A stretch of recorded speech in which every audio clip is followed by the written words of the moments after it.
Tetapi saya setuju bahwa ada PKI gaya baru, ada komunis gaya baru. Yang pertama, PKI itu perongrong pemerintah. Yang kedua, PKI perongrong ideologi bangsa Indonesia. Yang ketiga, PKI ingin melakukan kudeta, makar menggulingkan pemerintahan yang sah. Bapak ini mengatakan di era SBY juga belum muncul PKI gaya baru. Nah, kalau di era Pak SBY menurut saya Bapak ini salah. Karena justru PKI gaya baru itu muncul dan tumbuh subur di era Presiden SBY.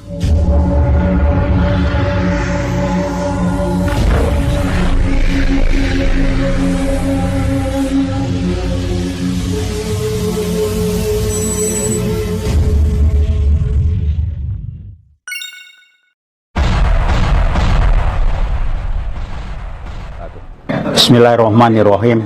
Assalamualaikum warahmatullahi wabarakatuh. Saya dari UI Watch. Pada kesempatan ini ingin mengingatkan kembali kepada masyarakat luas bangsa Indonesia mengenai bahaya bangkitnya komunis gaya baru yang di Indonesia kita sebut dengan PKI gaya baru. Yang pertama perlu saya sampaikan adalah bahwa ada sebagian orang yang mengatakan komunis sudah tidak ada, sudah berubah menjadi kapitalis, bahkan RRC dan lain sebagainya. Boleh dengan argumentasinya, silakan. Yang kedua ada yang mengatakan buat apa diributin lagi, kita harus rekonsiliasi. Boleh, silakan. Saya akan berikan argumentasinya. Yang ketiga, komunis atau PKI itu G30 itu cuman rekayasa politik dan sebagainya, silakan, pembelaan diri dan segala macam bentuk yang terutama yang terakhir tadi adalah pembelaan diri di mana yang saya sebut dengan viktimisasi. Untuk itu ingin saya sampaikan yang pertama adalah bahwa hasil riset seorang mahasiswa UI untuk mengambil S3 di UI, dia menampilkan hasil riset yang disebut bangkitnya komunis gaya baru dan di Indonesia muncul dalam bentuk PKI gaya baru. Komunis gaya baru itu ditampilkan adalah olahan dari Partai Komunis Cina RRC. Bungkus yang di luar adalah mereka kapitalis, tetapi mereka masih menerapkan prinsip-prinsip komunis seperti adanya pengendalian satu partai, adanya sentral komite. Kemudian yang ciri-ciri yang jelas adalah mereka sangat anti agama, banyak ciri-ciri lagi yang lain.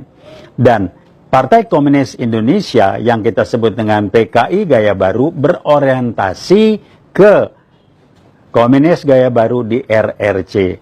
Riset ilmiah ini sudah dipaparkan terbuka minimal 2 kali di publik.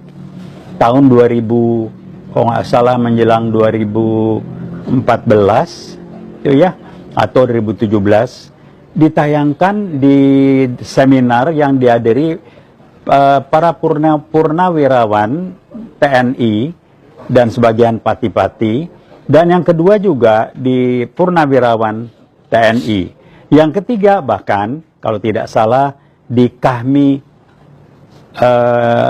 pengurus Kahmi di Jakarta.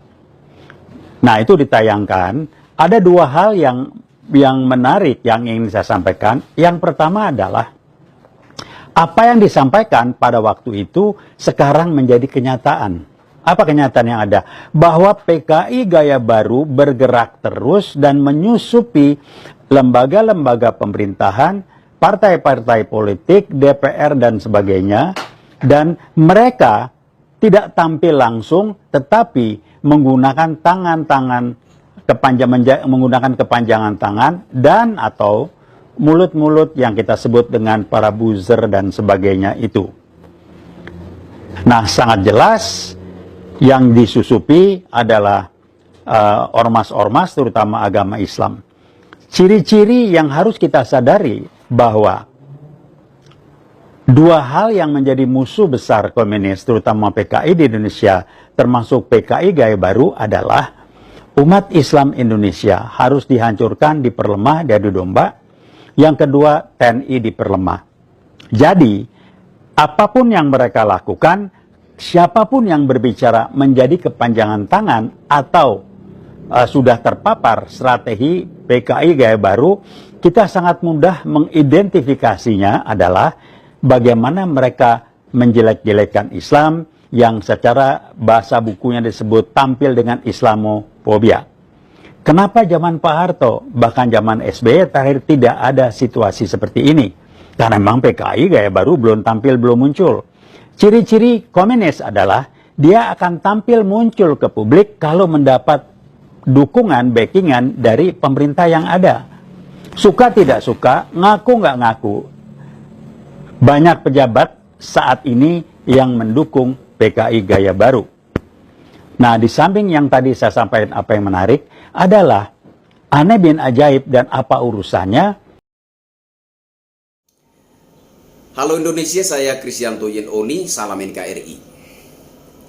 Kali ini saya ingin menanggapi video dari Bapak ini ya. Saya nggak peduli dia itu dosen UI atau siapapun dia, menurut saya itu enggak penting. Yang penting bagi saya adalah memberi pencerahan kepada masyarakat, terutama generasi penerus bangsa, agar supaya generasi penerus bangsa nanti tidak bertumbuh dengan menganut pemahaman-pemahaman yang kerdil dan menyesatkan seperti yang dinarasikan oleh Bapak ini. Hal pertama yang saya lihat dari Bapak ini adalah Bapak ini contoh orang yang licik dan tidak bertanggung jawab. Kenapa saya katakan begitu? Karena Bapak ini mengawali narasinya dengan menceritakan bahwasanya ada hasil riset dari seorang mahasiswa UI yang konon akan mengambil program S3. Ini merupakan upaya cuci tangan. Maksudnya adalah kalau nanti narasinya ini kemudian menimbulkan konsekuensi hukum, maka Bapak ini akan dengan sangat mudah cuci tangan. Jadi dia mengawali narasinya seolah-olah dia sedang menjelaskan hasil riset dari seorang mahasiswa UI. Nah, kalau nanti narasinya ini kemudian ada konsekuensi hukumnya, mudah sekali dia cuci tangan. Loh, saya kan hanya menjelaskan hasil riset dari seorang mahasiswa UI. Narasi itu bukan bersumber dari diri saya, bukan dari pribadi saya. Ini loh, saya hanya menjelaskan hasil riset dari seorang mahasiswa UI. Di sini jelas sekali Bapak ini adalah contoh orang yang licik dan tidak bertanggung jawab. Yang kedua, saya melihat Bapak ini mencoba melakukan upaya adu domba antara institusi TNI dan Polri dan pemerintah dan lembaga-lembaga negara lainnya. Kenapa saya menyimpulkan seperti itu? Karena Bapak ini hanya menyinggung TNI. Ada upaya pelemahan TNI. Kenapa dia tidak sekaligus mengatakan ada upaya pelemahan Polri, ada upaya pelemahan pemerintah, ada upaya pelemahan lembaga-lembaga negara? Kenapa? Kenapa dia hanya mengatakan ada upaya pelemahan TNI? Nah, di sini menurut saya secara tersirat Bapak ini sedang melakukan upaya adu domba antara TNI dan Polri, TNI dan pemerintah, TNI dan lembaga-lembaga negara lainnya. Yang ketiga, saya melihat Bapak ini mencoba membangun sentimen SARA. Nah, ini yang menurut saya patut diwaspadai. Seolah-olah komunis atau PKI itu hanya membenci dan atau memusuhi satu agama saja. Nah, ini suatu pemahaman yang sangat kerdil dan menyesatkan. Yang namanya komunis merupakan suatu paham yang tidak menganggap penting agama dan ketuhanan. Jadi komunis itu bukan kelompok orang yang hanya memusuhi satu agama. Nah, di sini saya melihat Bapak ini, meskipun dia itu adalah seorang dosen, pemahamannya itu terlalu kerdil. Karena komunis tidak hanya membenci atau memusuhi satu agama. Komunis itu adalah paham yang tidak menganggap penting agama dan ketuhanan. Jadi bukan agama Islam saja, bukan agama Kristen saja. Secara umum, komunis tidak menganggap penting apa itu agama dan soal-soal ketuhanan. Jadi saya minta tolong kepada Bapak yang di video tadi, kalau sekiranya melihat video saya ini, tolong jangan menghasut generasi penerus bangsa dengan pemahaman-pemahaman yang kerdil dan menyesatkan seperti yang coba Anda lakukan dalam narasi Anda itu. Yang keempat, saya melihat Bapak ini mencoba mengistigmakan lembaga-lembaga lain selain TNI. Mencoba mengistigmakan lembaga kenegaraan, lembaga pemerintahan, dan lembaga-lembaga lainnya. Seolah-olah lembaga-lembaga yang ada di negara kita selain TNI itu sudah disusupi oleh komunis atau PKI. Tetapi saya setuju bahwa ada PKI gaya baru, ada komunis gaya baru. Nah, bagaimana kita mengidentifikasi PKI gaya baru atau komunis gaya baru? Di sini menurut saya kita perlu memahami seperti apa ciri-ciri daripada PKI itu. Yang pertama, PKI itu perongrong pemerintah. Yang kedua, PKI perongrong ideologi bangsa Indonesia. Yang ketiga, PKI ingin melakukan kudeta, makar menggulingkan pemerintahan yang sah. Jadi saya sepakat dengan Bapak ini bahwa memang ada PKI gaya baru, komunis gaya baru.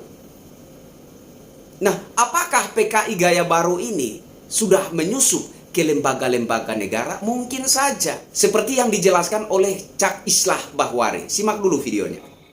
Gerakan-gerakan khilafah, Hizbut Tahrir internasional hari ini betul-betul berada pada tataran normatif, berada pada tataran-tataran di bawah permukaan. Mereka menjelma menjadi partai-partai politik, menjadi gerakan-gerakan di dalam lembaga dan kementerian. Ini harus diakui. Saya punya datanya. Kelompok-kelompok Salafi Wahabi ini sekarang menginfiltrasi polisi dan tentara. Di kepolisian 23.000 yang terpapar ajaran-ajaran ini. Di TNI 9.300 yang terpapar. Mohon maaf Bapak dari kepolisian dan TNI, saya bertanggung jawab dengan data ini. Dan hari ini mereka membentuk firqoh-firqoh dan organisasi kecil-kecil yang mereka namakan Toliah di dalam kepolisian yang bernama Polisi Cinta Sunnah. Setelah ketahuan oleh Mabes Polri, dirubah menjadi pembelajar cinta sunnah. Dan hari ini semua dari mereka sudah dipetakan, diprofiling, dan diberi pilihan. Mau jadi polisi atau keluar dari kepolisian. Sebagian dari mereka menyatakan keluar dari kepolisian. Mereka lebih memilih mereka. Nggak apa-apa daripada kita, polisi kita dipenuhi oleh sampah-sampah ideologi seperti ini. Ini kan disiarkan. Polri hari ini mengeluarkan, bukan hari ini, bulan Juni mengeluarkan Perpol nomor 7 yang melarang ajaran-ajaran berbasis eksklusif dan berbasis radikal ini. Sudah keluar aturannya. Tinggal diikuti oleh lembaga-lembaga lain. Polri menjadi motor dan alhamdulillah saya menjadi tim perumus dari aturan itu. Jan banyak si teromati nagula nih. Nah, ajaran-ajaran berbasis khilafah ini kemudian berusaha menunggangi agama untuk menghipnotis kita seolah-olah khilafah ini adalah ciptaan Tuhan, seolah-olah ini warisan Nabi Muhammad. Lalu kemudian supaya kita terbius bahwa khilafah ini adalah proyek masterpiece yang harus kita laksanakan. Salah seorang pendakwah pernah saya protes. Pendakwah terkenal. Dia membawakan hadis yang mengatakan bahwa jika orang Islam tidak mau menganut sistem ideologi pemerintahan khilafah, maka dia termasuk orang yang berkhianat terhadap Islam. Dia membawakan itu dari hadis Imamul Hakim dalam Al-Mustadrak ala Sahihain. Saya bantah itu. Karena kitab ini dibuat oleh Imamul Hakim dalam keadaan pikun, Pak. Ini bukan buatan Tuhan, Bapak Ibu sekalian. Khilafah ini sudah dilakukan oleh bangsa Romawi 1300 tahun sebelum umat Islam menggunakan sistem ini. Namanya Respublika Romana. Namanya monarki absoluto. namanya konsilium plebis. Malu kita kalau kita ngaku bahwa ini buatan Allah. Orang Romawi sudah lebih dulu menggunakan sistem ini. Lalu kemudian mereka mengatakan ini sistem Allah, maka kalian harus ikut kami semua. Semua gerakan-gerakan politik ideologi transnasional ini menunggangi Islam supaya mudah menghipnotis kita.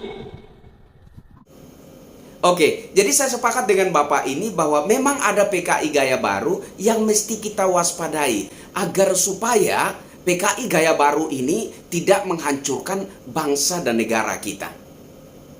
Yang kelima, Bapak ini di akhir dari narasinya, ya, narasi dalam video ini, sepertinya video ini cuma potongannya, saya belum menemukan video utuhnya, tetapi akhir narasinya dari potongan video ini, Bapak ini melemparkan sebuah pertanyaan. Kenapa di era Soeharto dan SBY itu tidak ada PKI gaya baru? Ya karena PKI gaya baru baru muncul saat ini. Bapak ini licik sekali ya. Dia mencoba untuk menyanjung-nyanjung pemerintahan era Soeharto dan SBY. Tetapi dia tidak menyadari bahwa narasinya ini cacat logika. Ya jelas di era Soeharto itu tidak ada PKI gaya baru. Karena di era Presiden kedua Republik Indonesia yakni Pak Soeharto, PKI baru-baru saja dibasmi. Wajar. Ketika itu PKI baru saja dibantai, baru saja dibasmi dari negara ini. Ya nggak mungkin lah tiba-tiba muncul PKI gaya baru. Nah kemudian Bapak ini mengatakan di era SBY juga belum muncul PKI gaya baru. Nah kalau di era Pak SBY menurut saya Bapak ini salah. Karena justru PKI gaya baru itu muncul dan tumbuh subur di era Presiden SBY. PKI gaya baru seperti yang saya sebutkan tadi, perongrong pemerintah, perongrong ideologi negara. Itu sudah muncul, sudah ada, sudah bertumbuh subur di era Presiden SBY.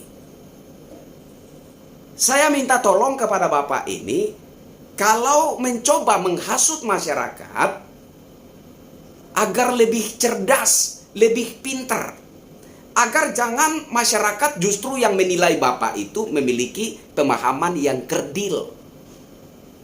Mungkin Bapak menganggap masyarakat itu tidak terlalu memahami situasi yang ada di negara ini. Mungkin Bapak menganggap masyarakat itu tidak pintar. Bapak salah. Ini era milenium, Pak. Masyarakat justru bisa lebih cerdas daripada Bapak sendiri.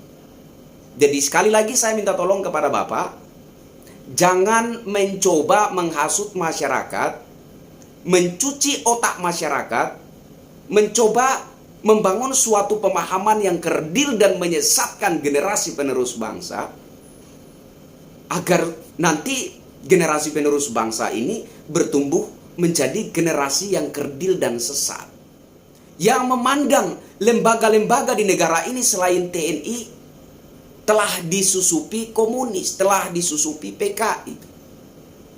Yang memandang pemerintah telah disusupi oleh PKI, komunis. Yang memandang lembaga-lembaga kenegaraan telah disusupi oleh PKI. Yang terakhir, saya mau katakan bahwa mengamati keseluruhan narasi Bapak ini dari video tadi, Bapak ini adalah antek Orde Baru dan SBY. Udah, itu aja. Yang mencoba mengstigmakan pemerintah saat ini sebagai komunis atau PKI. Masyarakat Indonesia perlu cerdas untuk memfilter informasi-informasi kerdil dan menyesatkan seperti yang dinarasikan oleh Bapak ini. Saya Krisyanto Yenoni, jaga hati, jaga tanah air kita. Salam NKRI. Rakyat Indonesia. Masyarakat kecil belum mengerti makna kemerdekaan. Berkenan di hati Bapak.